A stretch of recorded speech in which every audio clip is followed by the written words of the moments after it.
Okay, I think that's on. Okay. Okay, so the research is about patients with underactive thyroids, hypothyroidism, and the current debates and treatments and approaches to dealing with this particular patient group. Some of the interviews have seemed to have gone down the road of persistent symptoms, really, in patients.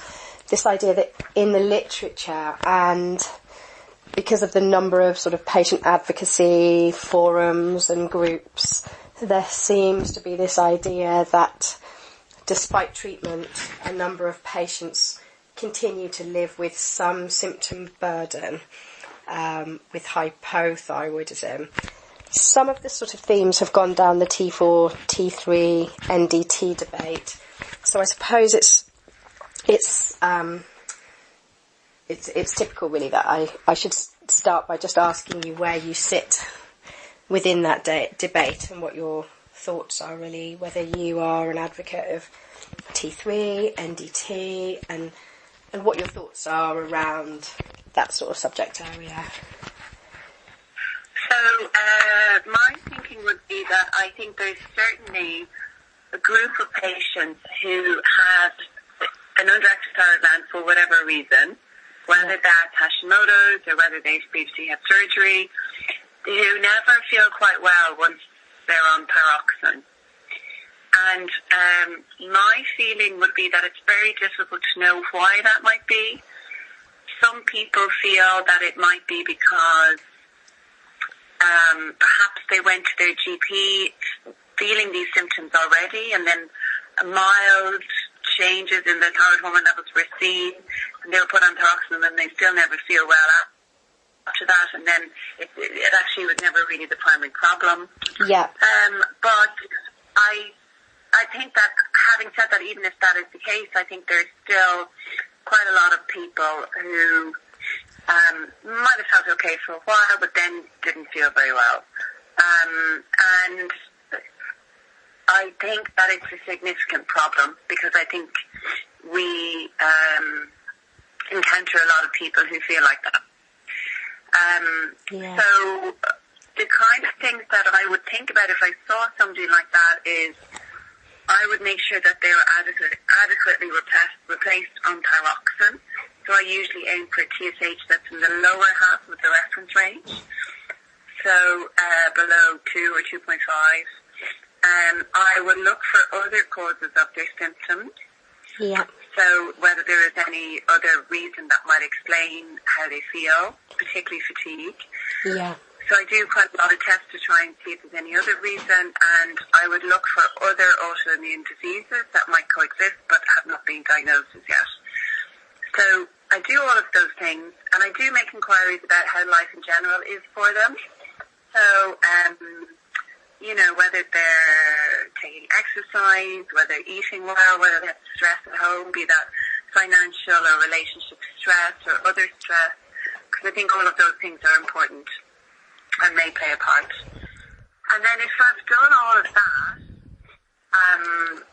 then sometimes I consider combination therapy. I have to say, in most cases, it's often because the patient has inquired about it. Yeah. I haven't really seen any very good data, convincing data, that combination T4 and T3 is better. Yeah. But I have seen cases where I've started people on combination therapy and they feel much better after it. And I can't explain why that is, but I think if a small number of people benefit, then sometimes it's reasonable to try them on it to see how they do. Yeah. So I think that matches really well with the accounts, that have come out of this data. I guess one of the things I'm quite interested in really is how you go about sort of collaborating with your patients and, problem solving, really, building that sort of trust through the consultation, you know, I guess you see people once they've come through the primary care route and they've come to you because they've got some kind of ongoing issues. Maybe some have preconceived ideas, maybe some are more open-minded. You know, how do you go about sort of building that relationship and you know, how do you go about sort of working with those patients to form that sort of successful relationship? Yeah, so I kind of take the level at which I start, I kind of vary that depending on the cues that I get from the patients. So some patients will come in and within, you know, I say to them, you know, why have you come, or something akin to that. And some patients will say straight away, well, you know, I've been feeling rubbish and I want to go on to T3 and nobody will give it to me. Yeah. Whereas another patient will come in and say, well, no, I need my thyroid checked or something like this. So it kind of depends on what level they come in at. I mean, if they come in and in the first minute or 30 seconds they've already said that they want T3, yeah, then I think you have to address that, you know, straight on.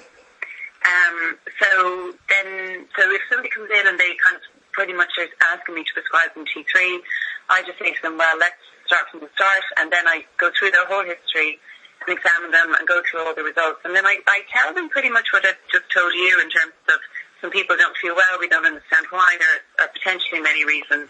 The lack of T3 may be one of them. And then I usually make sure that they've, you know, had all the tests done to look for other causes. And if I'm already happy at that stage that, you know, that there isn't anything else going on and they really want T3, then I prescribe it in that consultation.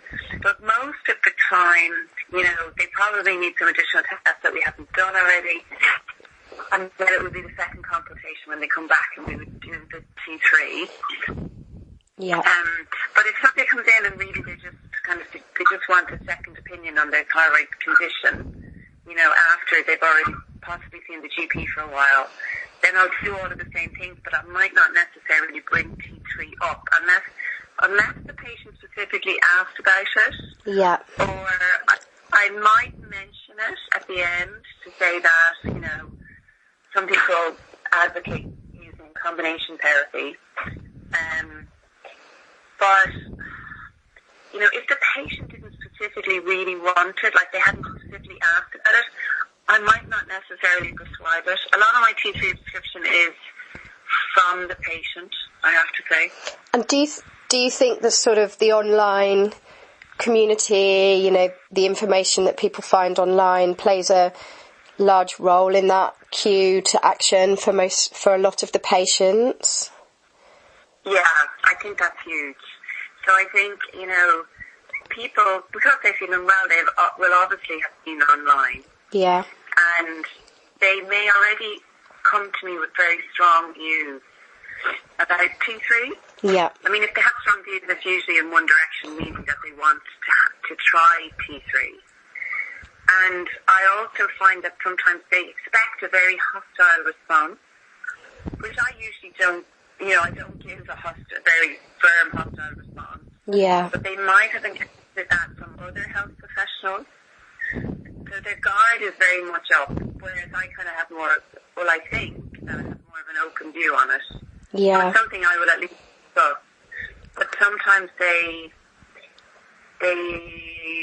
consultation sometimes starts off in a bad footing because they have one thing in mind that they want, and if they think that they're not going to get that, they get upset very quickly.